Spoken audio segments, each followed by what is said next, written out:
That's 99 yards for the touchdown. Unbelievable.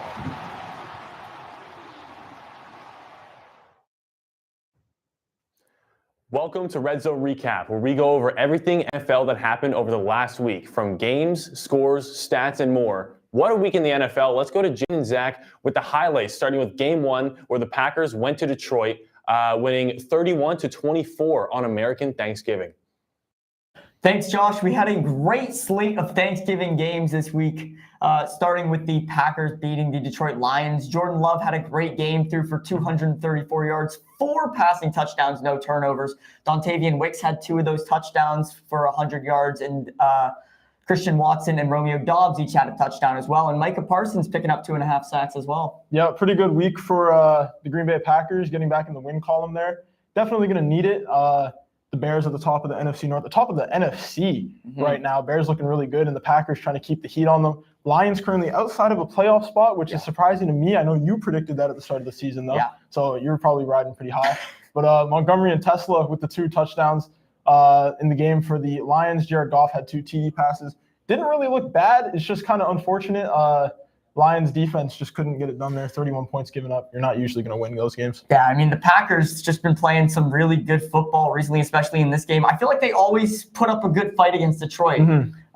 So Detroit out of a playoff spot right now. Josh, what's the next game we got up next? Moving on to the second Thanksgiving game, the Dallas Cowboys outdueled the Chiefs 31-28. Let's go to Jaden and Zach with more. Yeah, this was a tough one for me to watch. I mean, Trent McDuffie had a lot of pass interference calls that really cost us the game. But, I mean, the Cowboys offense played really well. Dak Prescott, 320 yards, 2 touchdowns and an interception. CeeDee Lamb had 112 yards and a touchdown. Javonte Williams and Malik Davis, both the running backs, each had a touchdown as well. And, I mean, for Kansas City, Mahomes threw for 4 touchdowns and no turnovers, 261 yards. Rashee Rice had 2 touchdowns. Kelsey and Hollywood Brown each had a touchdown as well. Our offense didn't play bad. Our defense just played worse. Yeah, this game was honestly a story of how good the Cowboys are. I think not really about how bad the Chiefs are, if you want to say that. I mean, sitting at 6-6 outside of a playoff spot, getting scary. Stadium pulses going up as each game goes by. But the Cowboys are undefeated since the trade deadline.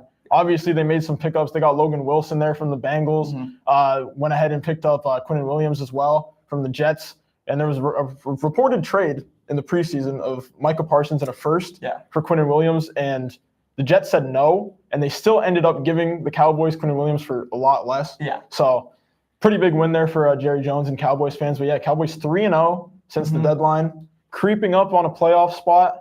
Really just need the Niners to lose a lot of games, and unfortunately they couldn't this week. But, yeah, I mean, scary for Chiefs fans. How do you feel about this? I mean, I'm concerned, obviously, but I've also had my glory days. I've been able to witness 3 Super Bowls, and I don't know. I think we'll be okay. I mean, I think we'll win out, hopefully. If we don't win out, obviously, we're not going to make the playoffs, but need a few things to go right. I hope we win out. I mean, the AFC is wide open. 8 or 9 wins gets you in, honestly. So, let's go to Josh for the next game. Moving on to our third and final game on Thanksgiving Day, where the Bengals took down the Ravens 32-14. Let's go to Jaden and Zach with their thoughts on it. Joe Burrow, in his return, threw for 261 yards, 2 passing touchdowns, as well as Jamar Chase's return from his 1-game suspension, having over 100 yards on 7 catches, and Chase Brown with 113 yards as well. Over on the Ravens side, on the losing side, Lamar Jackson had no touchdowns and interception with 246 passing yards. Derrick Henry back with over 100 yards on the ground and a touchdown. Yeah, this was a tough one if you're a Ravens fan. Obviously, penalties kind of held them back. They had a touchdown there. Zay Flowers got called back off the push. And unfortunately, it just looked like it was all Bengals from there. Bengals defense had 5 takeaways in this game. Chase Brown, this is a 6th straight game with over 100 total yards. So Chase Brown stepped it up. Their defense has stepped it up. And, again, the Bengals are a team that's looking to kind of come from behind in that playoff push. I was going to say, the AFC is kind of wide open. The Bengals are kind of a sleeper team, getting all of their starters back. They're healthy for the first time in what feels like over a year.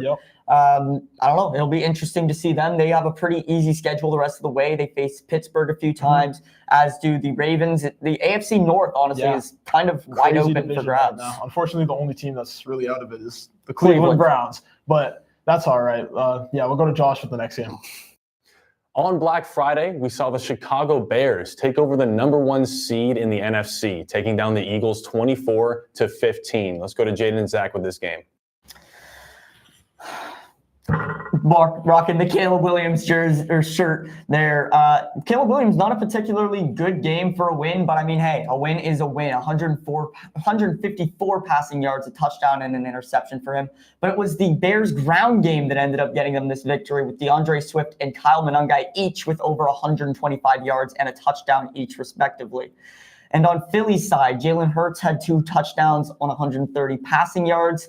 A.J. Brown had both of those touchdown receptions on 132 yards, and he looks all the way back. While Saquon Barkley was held by the Bears defense only with 56 yards, and he's only gone over 100 yards in 2 out of 12 games this year. Yeah, Saquon's a guy. I feel like if Philly wants to be ultra competitive, we saw early in the season they were kind of getting lucky in certain games, winning by 3, maybe winning by like 4 or 5, like less than touchdowns, right? So it's games that they can lose, but their defense was keeping them in the games. So if Philly really wants to take that next step like they did last year, it's going to have to be a Saquon type of thing in the playoffs. I don't know, down the stretch here. Maybe he can get going. But, yeah, A.J. Brown all the way back. Jalen Hurts just not looking like really amazing, to be honest with you. I mean, 132 yards to A.J. Brown, 2 touchdowns to A.J. Brown. Aside from that, less than 100 yards to his other receivers and then a pick when he's not throwing A.J. Brown. Saw a few underthrows as well. The wind could have played a factor, but they got killed on the ground. It's like 300 nearly yards from Williams and the 2 running backs. So, I mean, crazy to me that the Bears are the #1 seed in the NFC after going 5-12 last year. Yeah. Just absolutely insane that they are the #1 seed. And let's go to the Sunday slate. Josh, what's the first game we got? Thank you, Zach. Moving on to the Sunday slate, we saw the Panthers beat the Rams 31-28. Let's go to Jane and Zach. The Panthers pulling out a huge upset over the former #1 seeded in the NFC, Los Angeles Rams, allowing the Bears to take over that #1 seed. Yeah, I mean, just a crazy game all around. Matthew Stafford had an okay game. He had 243 passing yards, 2 passing touchdowns, but Bryce Young just frankly outplayed him with 3 passing touchdowns and 206 passing yards. Yes. Honestly, coming into this year, I was super high on Bryce Young. I knew eventually they had to get the weapons when they got Ted McMillan, obviously. I thought it was going to be a step-up year for Xavier Legette. Jalen Cokers looked really, really good for them. I knew eventually it was going to have to come, that people were just – it was going to be undeniable for Bryce Young. Panthers currently 7-6. They could be 9-4. Like, honestly, there are a few games that they could have won. Jinx. There are a few games that they could have won that they just ended up losing. But you could also flip it and say that there are games that they could have lost. Or, sorry, the games that they won that they could have lost. But, yeah, the backfield as well of Chuba Hubbard and Rico Dowdle. I was blanking for a second. But, yeah, those two, they've looked phenomenal side by side. A lot of people were trying to make it like a rivalry as if they're not teammates, which is weird to me. But, yeah, they coexist really, really well back there. Both had over 70 yards, I believe. Chuba Hubbard had a great 30-something yard touchdown catch, which shows their versatility there as well in the backfield. So Panthers could look really good. I'm pretty sure they took the top spot now from the Buccaneers ended up winning that game. So still barely out of a playoff spot, but they're right on the Buccaneers' tail. They are, and I don't think a lot of people expected. I think you did, because you thought the Bryce Young was going to have a good year, but myself, I didn't think the Panthers would be this good this year. Devontae Adams had 2 touchdowns for the Rams, but it just wasn't enough for him. Josh, what's the next game that we've got? Moving on, we have the Texans beating the Colts in a huge AFC South matchup, winning 20-16 in this game. Let's go to Jaden and Zach. C.J. Stroud comes back from the injured list and leads the Texans to beating the Colts. And the Colts have now dropped 3 out of their last 4. They are not looking good, and they have a tough schedule up ahead. C.J. Stroud, 276 passing yards. Daniel Jones, 201 with 2 touchdowns. Stroud honestly looked really good in this game. He didn't have a passing touchdown, but Nico Collins had a rushing touchdown, and so did Nick Chubb, former Brown. And yeah, the Texans defense, also the best defense in the league, was able to get it done. Yeah, it's kind of crazy. I mean, starting the season, everybody knew that the Texans were a good football team. They just were not really playing like it. Their defense has taken a huge next step. That Buffalo game, I feel like that should have been a wake-up call for everybody in the league. And then holding one of the best offenses in the NFL to 16 points. An unfortunate missed point after a touchdown there for the Colts, which ultimately kept them out of going to overtime in back-to-back games. But yeah, they drop one to the Chiefs, and then they drop one here to division rival, which it could be huge down the stretch, honestly. Sauce Gardner also went down in this game with a calf injury. Not sure on a timeline for him yet. But Jonathan Taylor also kind of on a cold streak right now, unfortunately. But yeah, I mean, the Texans pick up a huge win. Yeah, they do. And next game we've got is the Tampa Bay Buccaneers beating the Arizona Cardinals 20-17 in what was honestly a really good game at the start of in the first half at least. But Tampa Bay couldn't really do anything in the second half. They ended up holding on for the victory. But yeah, Trey McBride had a 15-yard touchdown, as well as Bam Knight had a touchdown.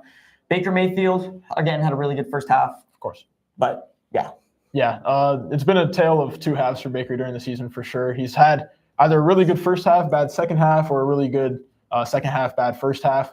Jacoby Brissett, another former Browns quarterback, they're a little duel. I didn't even really notice that. But Jacoby Brissett had a great game. Ended up with 300 yards, 2 passing touchdowns, like you mentioned, McBride and Knight there. Also got Marvin Harrison back this week. He ended up, I think, around 50 or 60 yards. Ended up going down, though, for the second half. I believe another calf or heel issue. But yeah, the Cardinals, they continue to look pretty good, but they just continue to lose the games, unfortunately. Yeah, and another tough loss for the Cardinals, still without Kyler Murray. And our last game of the week, we have the Seattle Seahawks absolutely decimating the Minnesota Vikings 26-0. I mean, this just wasn't fair. No. Honestly. Seattle, Sam Darnold didn't even have to play a great game. He had 128 passing yards. He took 4 sacks. But I mean, Seattle, their defense, man, defense is something else. Yeah, Seattle's defense has been absolutely stifling and straggling people throughout these past, whatever it is, 12, 13 weeks. I'm starting to lose track. It's a wild season. But yeah, it's been really, really good for Darnold and the Seahawks. Darnold doesn't necessarily have to have a really, really good game, but it ends up being another win for the Seahawks, 26-0. Ground game kind of works out. Jackson Smith-Njigba had only 25 yards, I believe. Just not a great game for him. But Max Brosmer, the rookie, came in. I heard a lot of hot takes on the internet talking about how he's going to come. Oh, it's going to be a Brock Purdy situation. I don't like to kick people while they're down, but man, four picks, less than 150 yards is not the worst ideal. Quarterback stat line since 1950. It was it was a bad week for him. Yeah, I think this is the only time Vikings fans will be begging for JJ McCarthy back. Yeah. Anyways, that is all the games we've got this week. Now let's head it back to Josh to introduce the team of the week. It is time for your Red Zone recap. Team of the week for week 1. The team will consist of 1 quarterback, 2 wide receivers, 2 running backs, 1 defensive player, and 1 special teams player. Let's go to Jaden and Zach to build our team with the first player being the quarterback. Yes, first player, quarterback. Patrick Mahomes. I mean, my guy. Although he took the loss, he had 261 passing yards, 4 touchdowns, no turnovers. I mean, just an incredible game. And I honestly feel bad for him because he's playing his heart out and Chiefs just can't get the wins, unfortunately. It is tough. I mean, Mahomes not necessarily having a terrible season. I mean, I feel like he's kind of falling behind here now. But yeah, Mahomes having a pretty good season, and caps one off with a really good week here against the Cowboys, who added a lot to their defense. Yeah.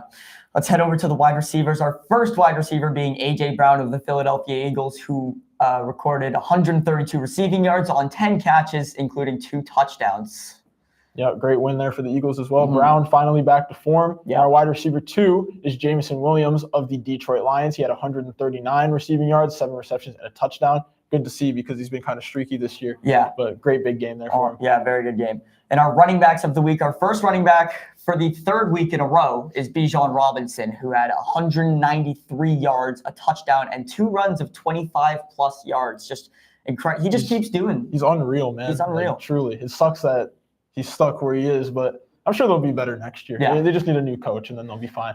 And running back 2, Devon Achane of the Miami Dolphins had 134 rushing yards, 1 touchdown. which was a 29-yard run. Didn't really have many catches this week. I don't know None. he logged 0, which is kind of unusual. They went with a different game plan. Tua didn't really pass the ball as much against the Saints, and they kind of just abused them on the ground there, which ended up working. They won the game. Whatever works, exactly.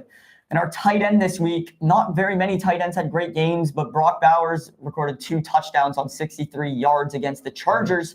He gets the tight end spot. And who's our defensive player of the week? Our first defensive player is Ernest Jones IV. He had 2 interceptions, 7 solo tackles, and 5 assisted tackles there. I mean, part of that Seattle defense really that just led the way over that huge win against Minnesota. And our special teams player of the week is Evan McPherson, who went 6 for 6 in field goals, 2 extra points, and a 52-yarder was his longest. He had 20 of the Bengals' 32 points. Yeah, if you had him on fantasy, you probably won. You probably won. Getting that many points from the kicker spot is huge, man. So that was our team of the week. Now let's head it back to Josh for our plays of the week. All right, guys, it is now our time for our top 3 plays of the week. Let's get it started with number 3. Puka Nacua comes down with one of the best catches of the year. Let's hit it. Stafford floats it. Nakua's the target. Oh! Puka Nacua! Absolutely ridiculous to set up first down and goal. His playmakers making plays. And look, Mike Jackson is in a perfect position here. He doesn't bite on the double move. I mean, this is textbook as far as the technique that you would teach the corner. But you can't teach that. Unreal from Puka Nacua. He got up after that and added 4 more yards to what is one of the best catches you will see. I mean, that one-arm catch was absolutely beautiful. Next up, we have a huge pick 6 for the Seahawks. Ernest Jones IV took one of his 86 yards to the house.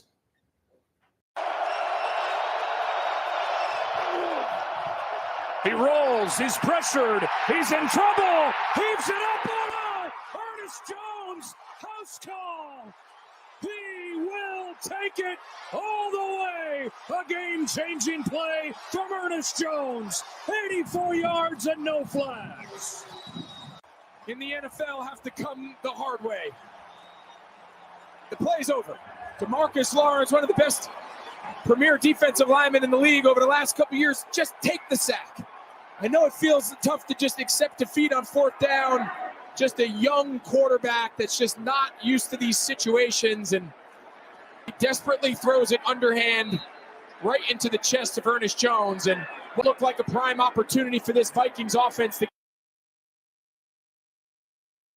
I mean, absolutely insane. I mean, if you're wondering why the Vikings lost, I mean, that's one of the main reasons. Absolute blunder they found themselves in. For a top play of the week, it's Bryce Young hitting the 43-yard game-winning touchdown to Ted McMillan.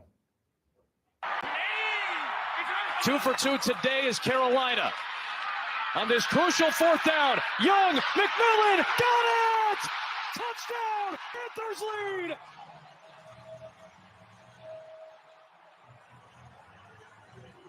I'll tell you what, this was clutch by Bryce Young. And really good job up front of giving him protection. But Bryce is making his way through the progression.